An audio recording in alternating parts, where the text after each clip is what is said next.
The morning sun painted golden streaks across the chrome of Tommy's Harley Davidson as he walked past it on his way to the mailbox. 23 years he'd owned that bike. 23 years of weekend rides, cross-country trips, and memories that felt more real than most of his actual life. The deep purple paint job caught the light just right, making the custom flames dance like they were actually burning. Tommy had bought the bike when he was just 25, fresh out of the military and looking for something that felt like freedom. Back then he could barely afford the payments. He ate ramen noodles for months and worked double shifts at the construction site just to keep up with the monthly bills. But every time he threw his leg over that seat and felt the rumble of 800 pounds of steel and chrome beneath him, it was worth every sacrifice. The bike wasn't just transportation. It was his identity. When people saw Tommy Rodriguez riding down the highway, they knew exactly who he was. The patches on his leather vest told his story. 15 years with the Thunder Valley chapter of the Hells Angels, countless charity rides, brotherhood that ran deeper than blood. His bike was his calling card, his freedom, his connection to a family that understood what it meant to live life on two wheels. But this Tuesday morning felt different. Tommy grabbed the mail and flipped through the usual bills and junk advertisements. Nothing seemed important until his phone rang. The caller ID showed Lincoln Elementary School, and his stomach dropped. His 9-year-old daughter, Lily, had never been sick a day in her life. She was tough, just like her old man, always climbing trees and scraping her knees without shedding a tear.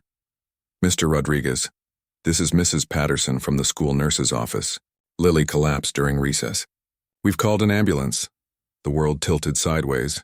Tommy dropped the mail and ran for his truck, his mind racing through possibilities. Maybe she fell off the monkey bars. Maybe she got dehydrated. Kids bounce back from everything, right? She'd be sitting up in the emergency room, probably complaining about missing lunch by the time he got there. The hospital smelled like disinfectant and fear. Tommy found his ex-wife Claire already there, her face pale and streaked with tears. They'd divorced 3 years ago, but seeing her like this brought back every protective instinct he'd ever had. Lily lay in a small bed behind a blue curtain, looking tiny and fragile under the white sheets. Her normally bright eyes were closed and machines beeped around her like electronic birds. "What happened?" Tommy whispered. "They don't know yet," Claire said. "She just fell down during kickball. No warning, no reason. She was laughing 1 second and then—" Dr. Williams appeared with a clipboard and that careful expression doctors wear when they're about to deliver news that changes everything. He was young, probably younger than Tommy, with steady hands and kind eyes that had seen too much. "We need to run some tests," the doctor said. "Lily's blood work shows some abnormalities. We want to be thorough." Abnormalities. The word hung in the air like smoke from a tailpipe. Tommy had heard that word before, when his father was diagnosed with diabetes, when his grandmother found out about her heart condition. But this was Lily. This was his little girl who collected rocks and wanted to be a motorcycle mechanic when she grew up. The next 6 hours moved like a nightmare in slow motion. Blood tests, x-rays, consultations with specialists who spoke in medical terms that might as well have been a foreign language. Tommy paced the waiting room, wearing a path in the institutional carpet while Claire sat motionless in a plastic chair, staring at nothing. When Dr. Williams finally returned, he had another doctor with him, Dr. Sarah Chen from Pediatric Oncology. Tommy's knees nearly buckled when he heard those words. Oncology meant cancer. Cancer meant the kind of fight that changed families forever. "Please sit down," Dr. Chen said gently. "I know this is overwhelming, but I want to explain what we found." The words came at Tommy like punches. Acute lymphoblastic leukemia, aggressive but treatable, 2 years of intensive chemotherapy, 90% survival rate with proper treatment. The numbers should have been reassuring, but all Tommy could hear was the sound of his world cracking apart like old concrete. "What does treatment cost?" he asked. Because that's what blue-collar guys ask when the world falls apart. He'd learned early that money was usually the thing that stood between families and the help they needed. Dr. Chen glanced at her papers. "The full treatment protocol runs approximately $180,000 over 2 years. Your insurance should cover about 60%, Tommy's construction worker insurance. He'd thought it was decent coverage until this moment. 60% of $180,000 left $72,000. $72,000 he didn't have, didn't know how to get, couldn't imagine borrowing from anyone. He walked outside to think. leaving Claire with the doctors to discuss treatment schedules and hospital logistics. The parking garage was quiet except for the distant hum of traffic. Tommy leaned against a concrete pillar and tried to process what had just happened to his life. His phone buzzed with texts from his club brothers. Word traveled fast in their world, and someone had already heard about Lily being rushed to the hospital. Iron Mike, the chapter president, had sent a simple message. "Whatever you need, brother. We're here." Tommy appreciated the sentiment, but this wasn't the kind of problem you solved with a benefit ride or a club fundraiser. This was real money, serious money, the kind of money that changed everything about how a family lived. He thought about his assets. The house had a small amount of equity, maybe $15,000 if he was lucky. His truck was worth $8,000 on a good day. His tools might bring in $3,000 if he sold everything. It wasn't enough. Not even close. Then his eyes landed on his motorcycle through the parking garage opening. The late afternoon sun made the purple flames glow like they were alive. That bike represented everything he'd worked for, everything he'd built, everything that made him who he was. But it also represented something else now. Hope. Tommy pulled out his phone and started searching motorcycle values online. Custom Harley-Davidson Softail, vintage 2001, completely restored, custom paint, chrome everywhere, museum quality condition. The numbers varied, but most estimates put it somewhere between $60,000 and $70,000. Combined with everything else he could liquidate, it might be enough. The thought of selling his bike felt like contemplating cutting off his own arm. That motorcycle had carried him through the hardest times of his life. It had been there when his marriage fell apart, when work was slow, when the world felt too heavy to carry alone. It was the one constant thing in a life full of changes. But as he walked back into the hospital and saw Lily sleeping in that narrow bed, everything became crystal clear. She was more important than chrome and steel. She was more important than his identity, his freedom, his connection to the brotherhood that had defined him for 15 years. Some sacrifices weren't really sacrifices at all.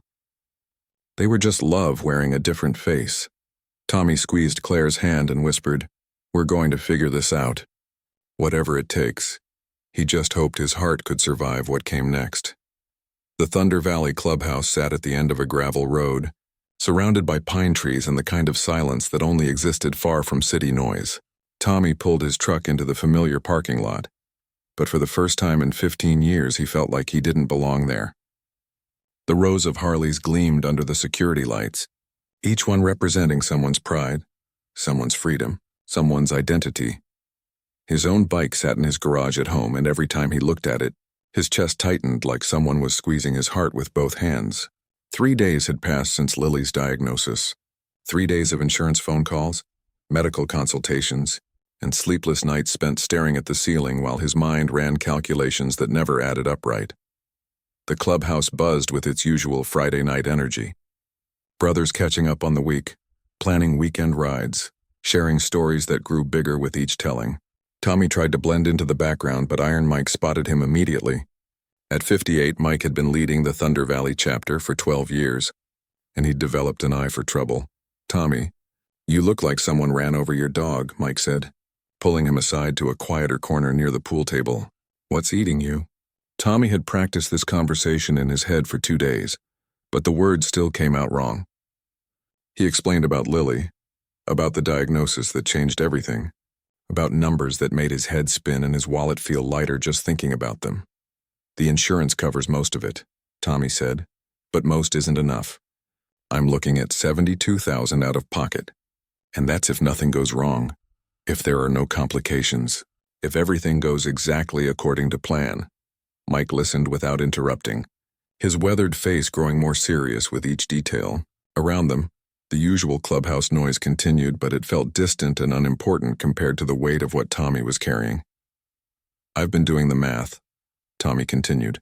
"Sold everything I own, liquidated every asset, cashed out my retirement account early with all the penalties. It's still not enough. There's only one thing I have that's worth real money." Mike's eyes followed Tommy's gaze toward the parking lot, where his Harley would normally be sitting. "Brother, tell me you're not thinking what I think you're thinking. It's worth 60, maybe 70,000 if I find the right buyer. Combined with everything else, it gets me close enough to make payments work." Tommy's voice cracked slightly. It's just a machine, right? Metal and chrome and moving parts. Lily's my daughter. That bike is more than metal to you, and we both know it, Mike said quietly. That's your freedom out there. That's 15 years of brotherhood, of rides we've taken together, of who you are in this world. Tommy shrugged, but the gesture felt hollow. Guess I'll find out who I am without it. The conversation died there, but Tommy could feel Mike's eyes on him for the rest of the evening.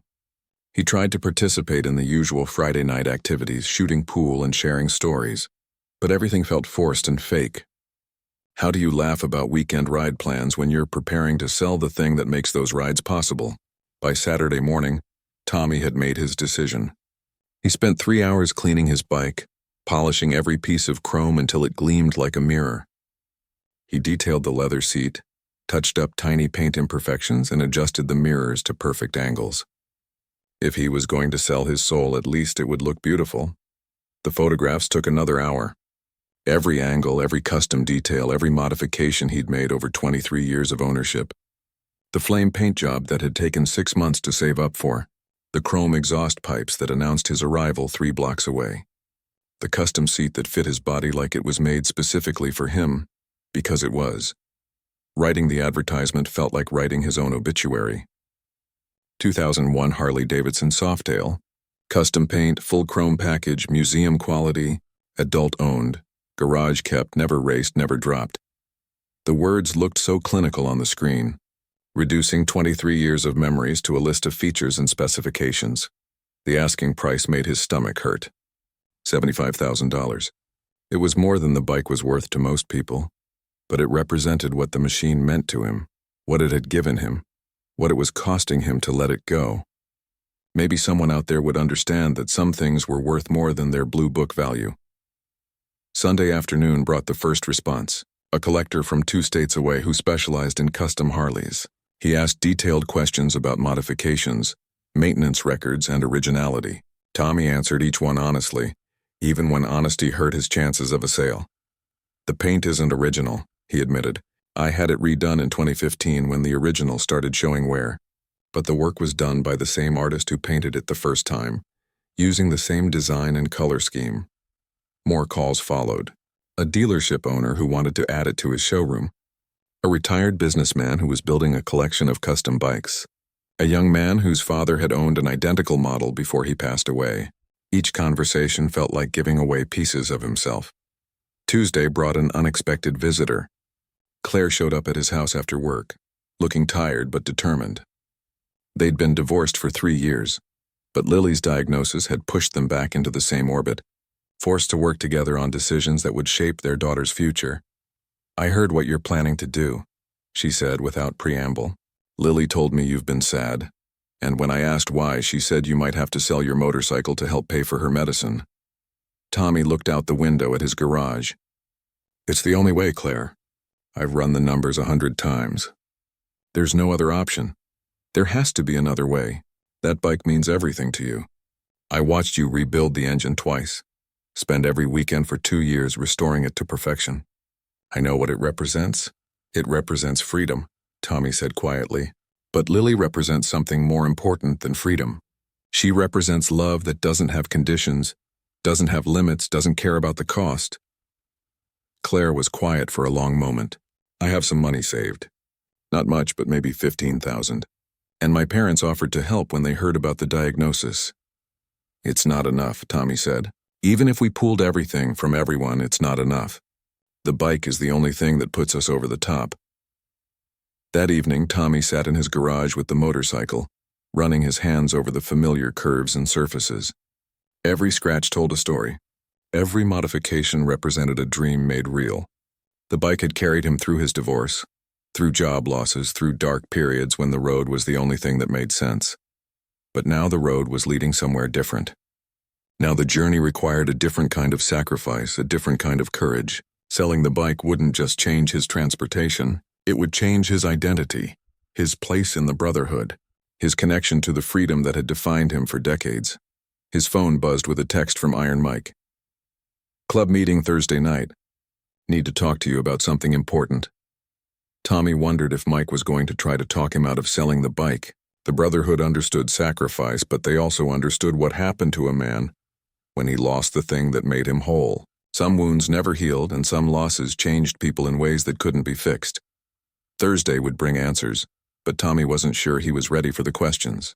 All he knew was that somewhere in a hospital bed, his little girl was fighting the biggest battle of her young life, and he was going to do everything in his power to make sure she won, even if it cost him everything that made him who he was.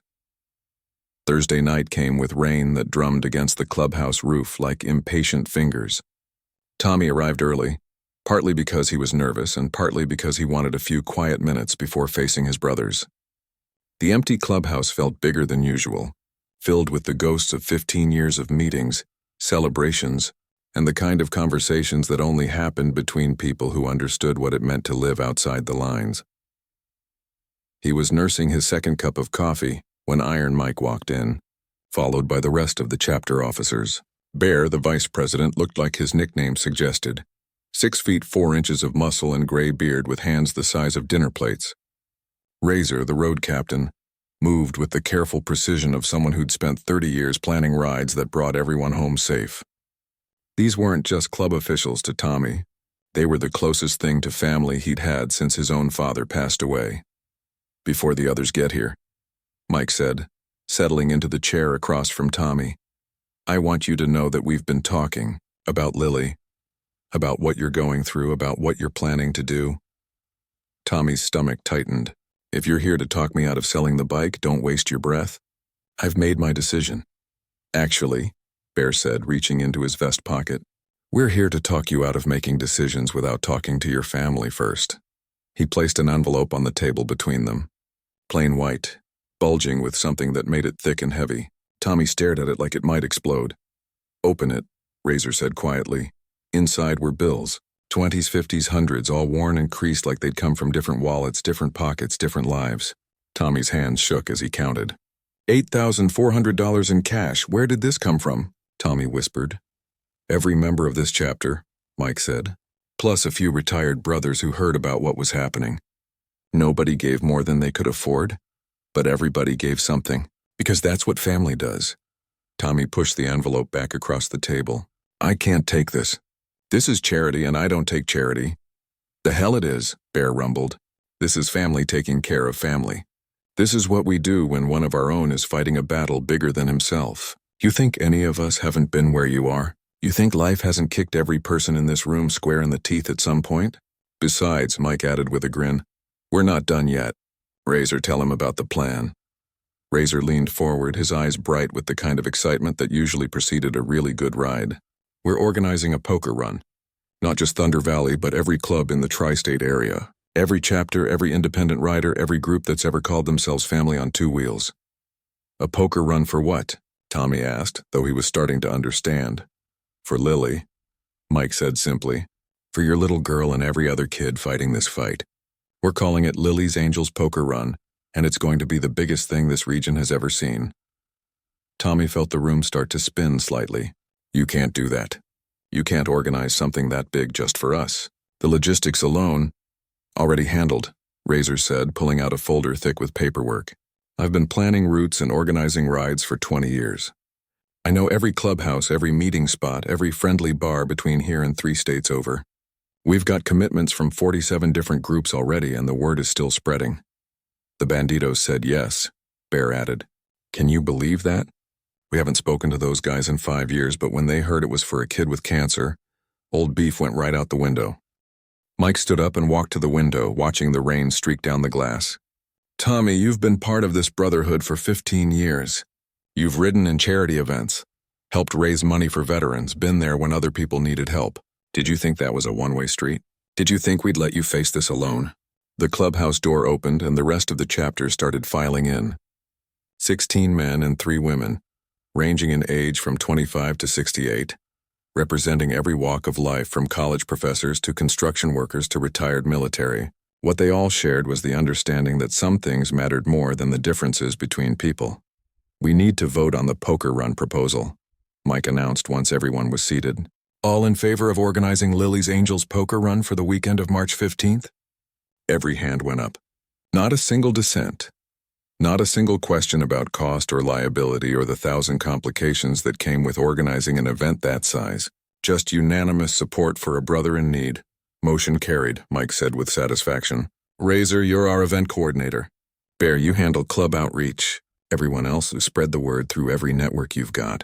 Social media, word of mouth, smoke signals, whatever it takes. After the meeting, Tommy lingered in the parking lot, watching his brothers roll out into the rainy night. The envelope of cash felt heavy in his jacket pocket, but not as heavy as the weight of knowing that 19 people had reached into their own lives to help save his daughters. His phone buzzed with a text message from a number he didn't recognize. The message was simple. Heard about your daughter through the motorcycle community. Praying for your family and wanting to help with the poker run. Let me know what you need. Road Knights MC, chapter president. Then another message, this one from a different area code. Thunder Valley brother, we don't know each other, but we know the code. Iron Wolves MC is in for the poker run. Sending love to Lily. By the time Tommy got home, his phone had 17 messages from riders and clubs he'd never heard of. Word was spreading through the motorcycle community like wildfire, jumping from chapter to chapter, state to state, carried by people who understood that when a child's life was on the line, old rivalries and territorial disputes meant nothing. Claire was waiting for him in the kitchen, her laptop open to a Facebook page she'd created called Lily's Angels. The page already had 300 followers and was growing by the minute. Started getting messages this afternoon, she said. People asking how they could help, sharing stories about their own families, offering everything from prayers to practical support. I've never seen anything like it. Tommy showed her the envelope of cash and explained about the poker run. Claire stared at the money like it was something miraculous, which maybe it was. I don't understand, she said quietly. These people don't even know us. Why would they care about our problems? Because we're all part of something bigger than ourselves, Tommy said. The motorcycle community isn't just about bikes and leather and looking tough. It's about understanding that life can knock anyone down, and when it does, you need people who will help you get back up. That night, Tommy walked out to his garage and sat on his motorcycle one more time. The leather seat was cold, and the chrome reflected the overhead light like a mirror. He'd been prepared to sacrifice this machine, this symbol of everything he loved about freedom and brotherhood and the open road. But his brothers had shown him something more important than sacrifice. They'd shown him that true freedom wasn't about what you owned or how far you could ride. True freedom was about belonging to a family that would move mountains when you needed them to. He still might have to sell the bike. The poker run was ambitious, but there were no guarantees about how much money it would raise. But for the first time since Lily's diagnosis, Tommy felt like he wasn't facing the fight alone.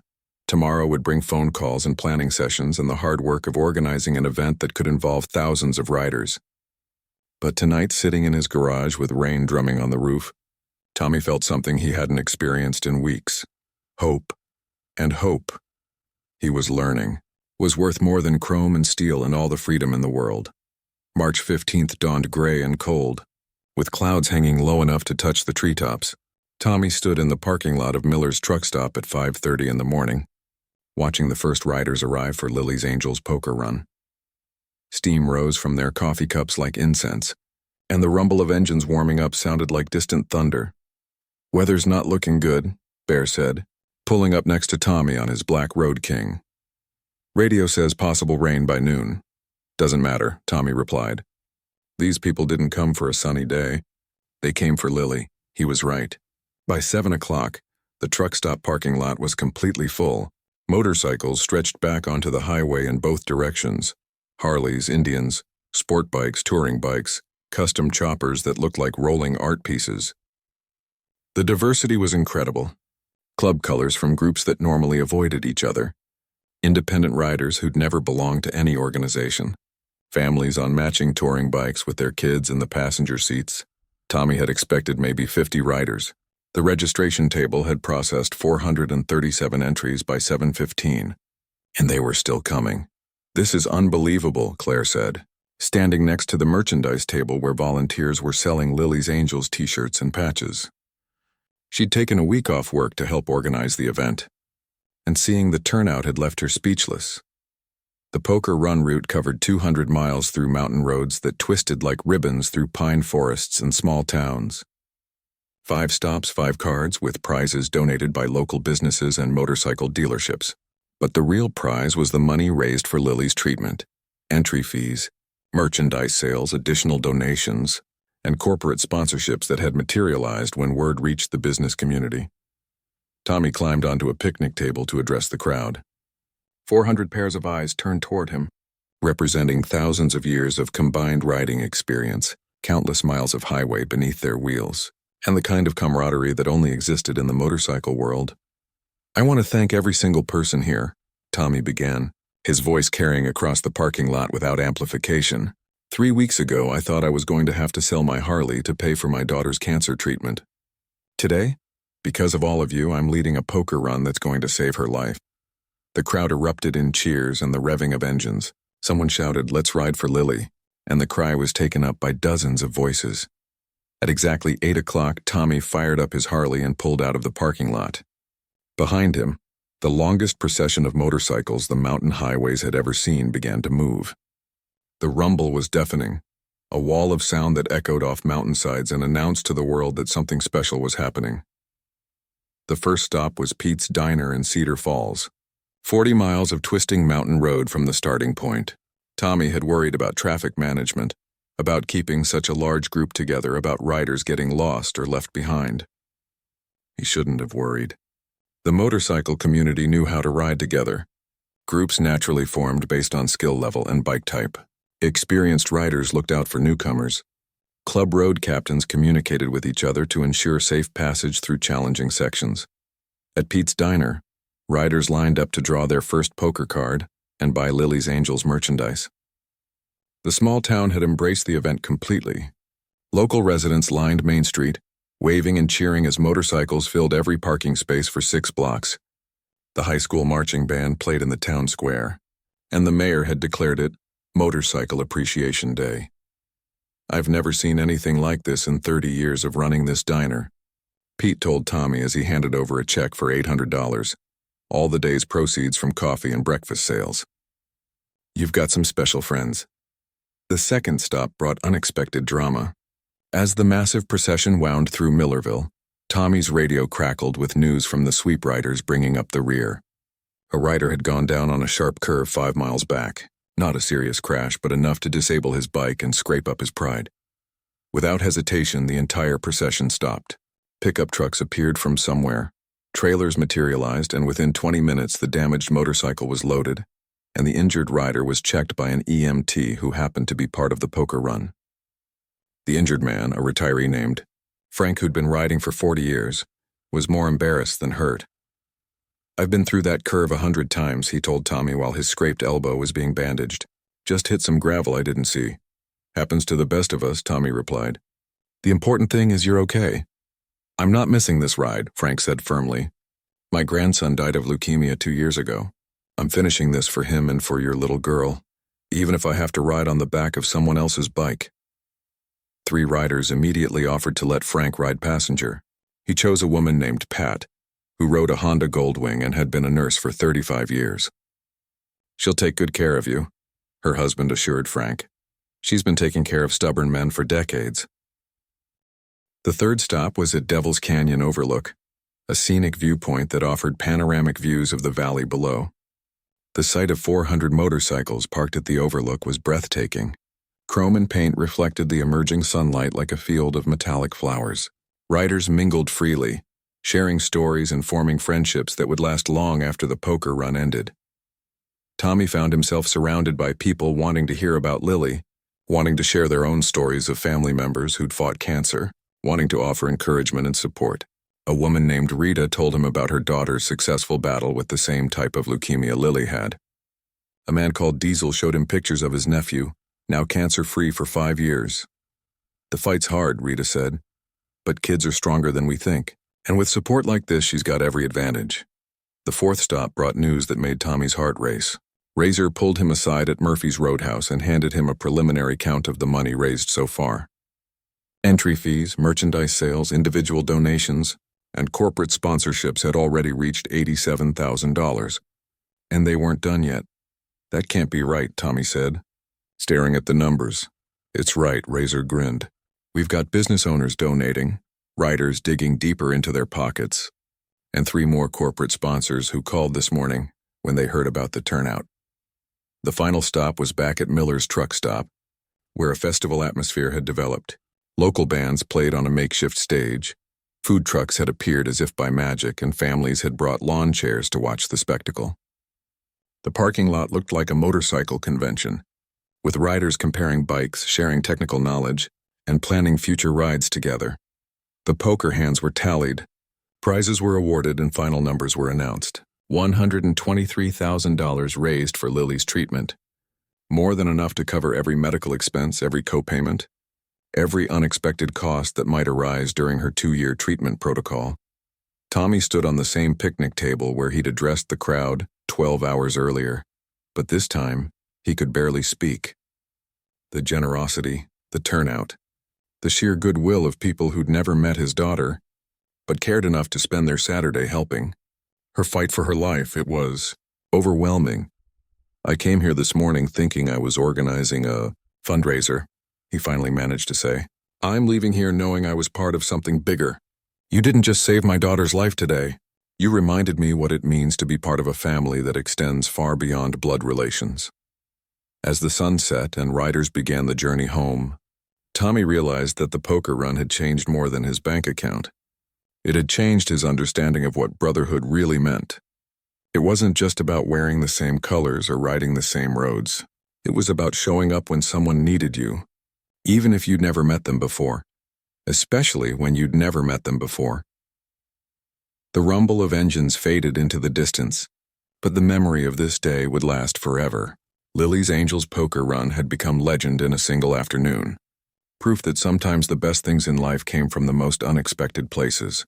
And sometimes, angels really did ride motorcycles. Monday morning arrived with the kind of sunshine that made everything look possible. Tommy sat at his kitchen table staring at the bank statement that showed the poker run deposits.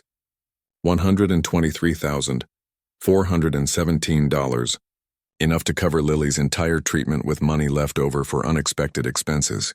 For the first time in weeks, he could breathe without feeling like someone was standing on his chest. Lily was responding well to treatment. The doctors had started her on a modified chemotherapy protocol that was less aggressive, but still effective for her particular type of leukemia. She'd lost some of her hair, but not her spirit. Every day she asked when she could come to the clubhouse to thank all the motorcycle people who had helped her. Tommy was finishing his second cup of coffee when he heard motorcycles pulling into his driveway. Not unusual, except it was 8:30 on a Monday morning, and most of his brothers were at work. He looked out the window and saw Iron Mike dismounting from his Road King, followed by a man in an expensive business suit who definitely didn't belong in Tommy's blue-collar neighborhood. The knock on the door came 30 seconds later. Tommy opened it to find Mike grinning like he'd just won the lottery, standing next to a middle-aged Asian man who carried himself with the confidence of someone accustomed to making important decisions. "Tommy, I want you to meet David Chen," Mike said. "David? This is the man I told you about." David stepped forward with an extended hand and a warm smile. "Mr. Rodriguez, I've been following your story through the motorcycle community. I'd like to talk to you about your Harley Davidson." Tommy's stomach dropped. In all the excitement of the poker run's success, he'd forgotten about the online listing for his bike. He'd meant to take it down, but hadn't gotten around to it. "I'm sorry, Mr. Chen, but the bike isn't for sale anymore. We raised enough money for my daughter's treatment, so I don't need to sell it." "Actually," David said, "I'd like to buy it anyway, for the full asking price of $75,000. The words hit Tommy like a physical blow. $75,000 was more than enough to establish a college fund for Lily, to pay off the house, to provide financial security for the first time in his adult life. But selling the bike now felt wrong, like cashing in on his daughter's illness after the community had already saved them. "I don't understand," Tommy said slowly. "Why would you want to pay full price for a bike when you know I don't need to sell it anymore?" David exchanged glances with Mike, and something passed between them that Tommy couldn't interpret. "Because I believe that motorcycle represents more than transportation to you. It represents freedom, identity, connection to a community that just proved they care about you and your family. Those things shouldn't have a price tag."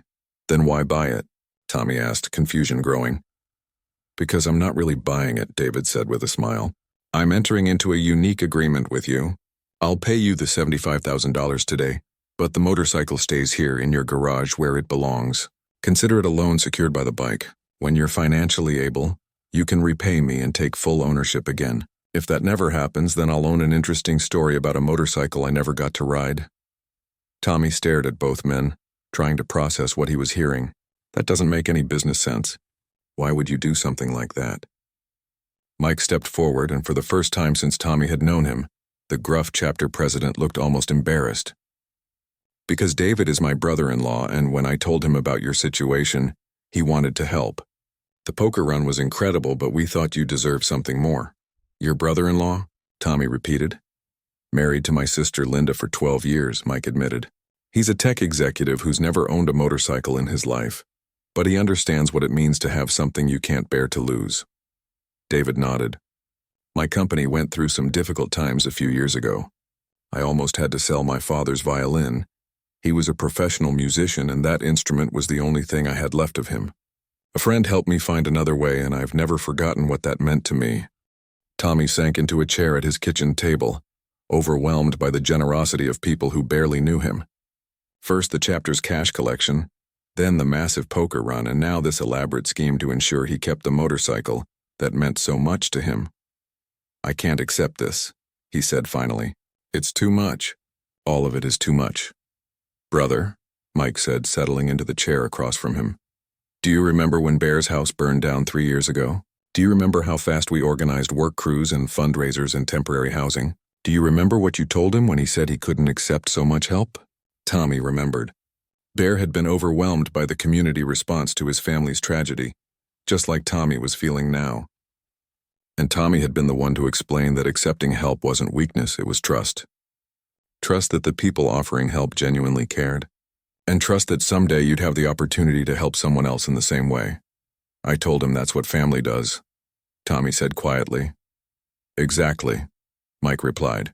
And David here might not ride motorcycles, but he understands family. He understands that some things are worth more than their dollar value. David pulled out a leather portfolio and removed several official-looking documents. I've had my lawyer draw up a contract that protects both of us. You get the money you need for security and peace of mind. I get the knowledge that I helped keep a family together and a meaningful motorcycle where it belongs. Tommy read through the contract slowly. The terms were incredibly generous. Essentially a no-interest loan with no required payment schedule and no penalties for late payments. If he could never repay it, the motorcycle would become David's property, but he would retain riding privileges for life. This is crazy, Tommy said, but he was already reaching for a pen. The best things in life usually are, David replied. 3 hours later, Tommy's bank account was $75,000 heavier, and his motorcycle was still sitting in his garage where it belonged. David had stayed for lunch, sharing stories about his sister Linda and her marriage to the intimidating biker she'd met at a charity event years earlier. Mike scared the hell out of me the first time Linda brought him home, David admitted. All that leather and attitude and the biggest motorcycle I'd ever seen. But then I watched how he treated my sister, how he cared for her when she was going through cancer treatment herself, and I realized that the tough exterior was protecting one of the gentlest hearts I'd ever encountered. That evening, Tommy called Claire to share the news about David's incredible offer. She cried when he told her about the additional financial security it would provide for Lily's future. I don't understand how this is happening, she said through her tears.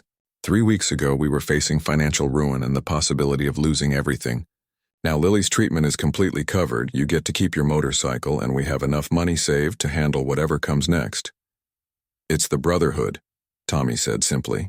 I spent 15 years thinking it was about the bikes and the leather and the weekend rides, but it's really about showing up when people need you most.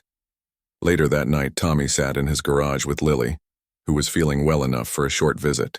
She was fascinated by the motorcycle, asking detailed questions about how everything worked and why it was so important to her father. Will you teach me to ride when I'm older? She asked, running her small hand along the chrome exhaust pipe. If you want to learn and if your mother doesn't kill me for saying yes, Tommy replied. I want to learn. Lily said firmly. I want to be part of the family that helped save my life. Tommy looked at his daughter, bald from chemotherapy but bright-eyed and determined, and realized that the motorcycle community hadn't just saved her life. They'd given her something to belong to, something to aspire to, something that would connect her to a brotherhood that extended far beyond blood relations. 6 months later, Lily's treatment was progressing perfectly. Tommy still rode his Harley to every medical appointment, and gradually, his brothers had started joining him. What began as moral support had evolved into a regular convoy of motorcycles that announced to the world that this little girl was protected by forces more powerful than medicine alone. The Lilies. Angel's Poker Run had become an annual event, raising money for other families facing similar battles. David Chen had bought his own motorcycle, a modest Honda Shadow that he rode with pride despite its lack of chrome and custom paint. And Tommy had started a savings account to repay David's loan, determined to honor the generosity that had saved his family from financial ruin. But the most important change was in Tommy himself. He'd learned that true freedom wasn't about owning things or riding alone on empty highways. True freedom was about belonging to a community that would move mountains when you needed them to. And sometimes, if you were incredibly lucky, that community wore leather and rode motorcycles and called each other brother.